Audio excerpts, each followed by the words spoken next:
speak on part one of this bill in the House this afternoon and draw attention particularly to provision 3, which says that this Act binds the Crown.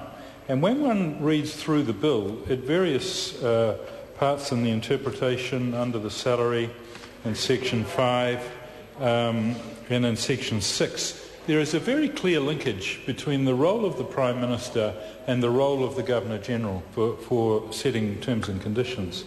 And that is why I think that this House could feel very concerned about the possibility of Mr Goff ever getting near this role. Because Mr Chairman, Mr Goff waited for 2 hours after the comments that the previous speaker was referring to, and then he said, in the context of the Act binding the Crown, and as is set out here in section 1, and then he said his response after 2 hours was that was Paul Henry being Paul Henry. Come on, now. He wasn't being asked... Order.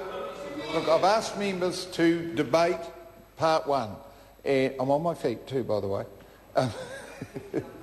And we can use examples, but this is not a general debate. And I'd ask members to contain their remarks to part one of the bill. John Hayes. Mr Chair, and I did think that I was confining my comments to section 1 or part 1 of the bill.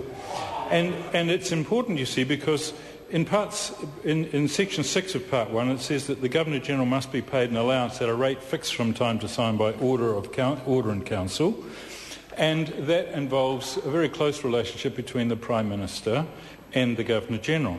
I think that our Governor-General is doing a really good job, and I think that at the moment the office is handicapped because many of the expenses, the allowances paid to him, actually get consumed in doing his job. And that's why I think that section 6 of part 1 is really important, because we're going to split that arrangement out so that the Governor-General is paid a clearly defined amount to cover the costs of, or many of the costs of, his office.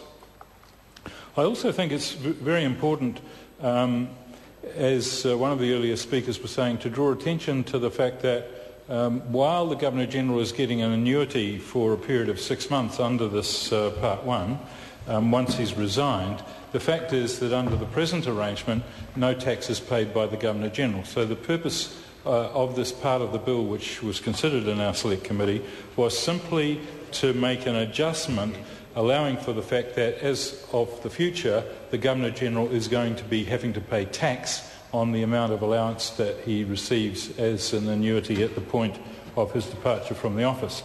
So if you're going to do that, it's a bit rough and ready, but it was a way of trying to accommodate the difference between a tax-free and a tax-paid salary. And if there were a government ever to come into this Parliament that wanted to put the top rate to 47.5% and impose that as a new upper tax rate, that would roughly equate to 3 months of the Governor-General's 6 months annuity. Mr Speaker, this is a very good adjustment to the Governor-General's terms and conditions, and I think that with those words and the fact that this legislation was unanimously agreed to by the committee, there's no real need for me to add further to the comment, and I support the bill accordingly. Chairman.